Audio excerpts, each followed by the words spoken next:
You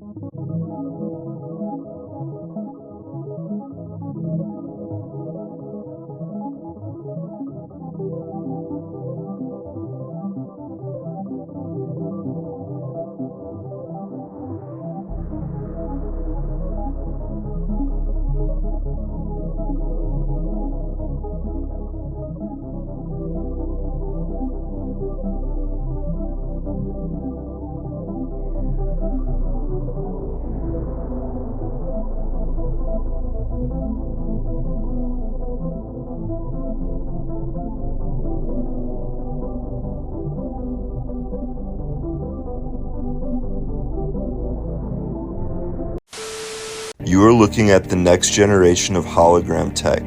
This is the HoloLens. This device allows someone to touch real objects within their environment. The company soon hopes to have a glove that will allow a tactile function, so when you're touching virtual objects, it will feel like objects touched in real life.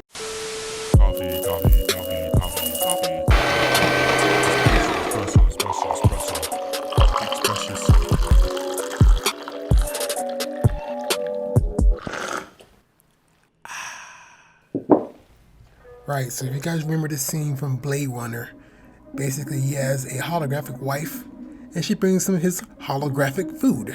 Who knows, in this realm, maybe you can taste and feel holograms, just like how we are on a precipice of being able to interact and touch holograms.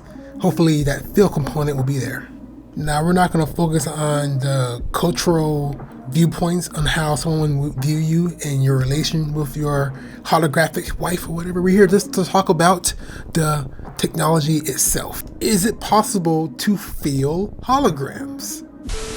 You can feel actual pain in VR. A company called Ubu Games has developed a vest that lets you experience different sensations, including dagger wounds, getting shot, and even flying. It works by contracting your muscles depending on what's happening in the game. I was able to test it out at CES, and during the demo I had a legitimate fear reaction to getting shot because it hurt so badly. It can also be used on your phone or playing non-VR games like Fortnite, which was another demo they showed me, and it made me scream when I got shot. How do you feel about pain in VR? Good morning, ladies and gents, and welcome to another episode of Coffee Chronicles. I am your host, JVP. Man, check this out. If this is your first time on Coffee Chronicles, I want to let you know there were just a couple of random dudes who like to talk about random stuff that interests us because, trust, we love sharing information. Oh, wait, what was our question again? I forgot. How do you feel about pain in VR? Oh, no. I don't know about that. Like, it's not wrong. I'm all for having more immersion. So I guess you can say that I'm for the pain, but, not in a masochistic way. No shame to you guys out there that are all about that in life. We're not judging for this time. But yeah, technology being developed like this vest, is the direction we need to make holograms actually tactile, at least from our primitive point of view. Of course, once we have the abilities to hack our minds, to be able to control our sensors, then that would be a whole different way we're looking at now. But, I'm looking at you, Neuralink. Yeah, we did a video way back in the past, I think it was last year, regarding Neuralink. So if you guys are curious, check it out right there. All these years later, one of the most challenging parts of working for Apple is figuring out how we can continue changing what the world expects from a phone. But what if we could make holograms? And we did a little digging and we found that by applying a field of lasers to a photosensitive metasurface and through a series of nanostructures, that it was possible. Ladies and gentlemen, I give you the iHolo. Now, seeing a hologram coming from an iPhone is cool. The problem is that at Apple, we have a very hard time stopping at cool. I don't want to just see a hologram. I want to manipulate it. I want to interact with it. So ladies and gentlemen, without further ado, this is as cool as it gets.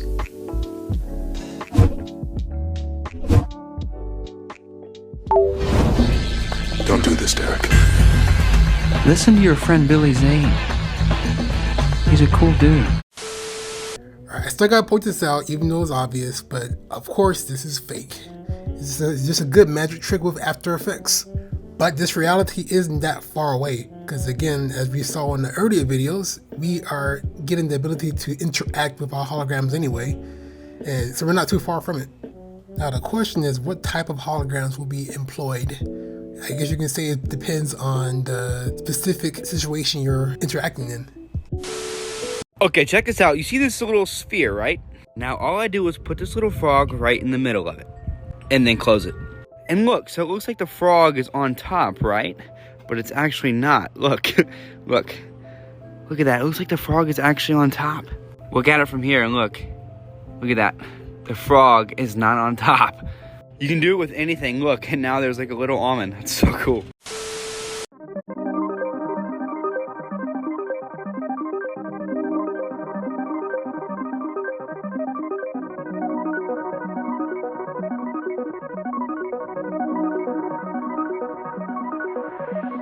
I would have never thought I'll see this. This is like RoboCop.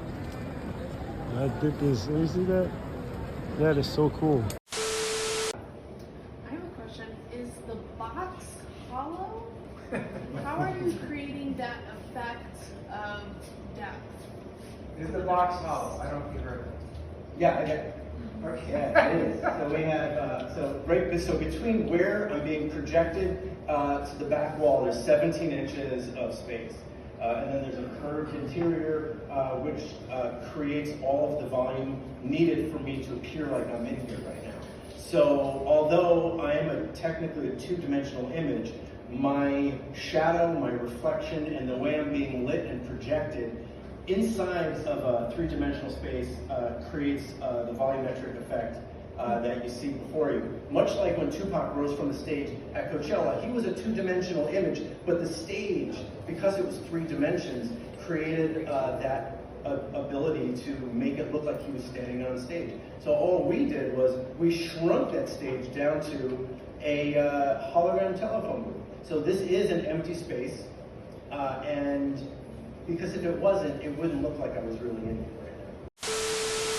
Now this is very important because once the different variations of holograms and the many ways it will be, I guess, integrated into our lives become more commonplace, like our cell phones are in our lives, then that realm that we find ourselves in will be one of dreams. Buckle up, ladies and gents, or primarily gents, since only guys watch this channel. Everything that we go through on here, on this channel, is all a puzzle piece, and it all comes together for a full, crazy image of the future. And of course, we can say this with certainty because in our industry, we need to use these next level technologies to create that future. So I believe that we are the right, I want to say, messengers for this heads up, if you will. Stay focused, gents. The battle's just beginning. I say, men love women. But even more than that, men love cars.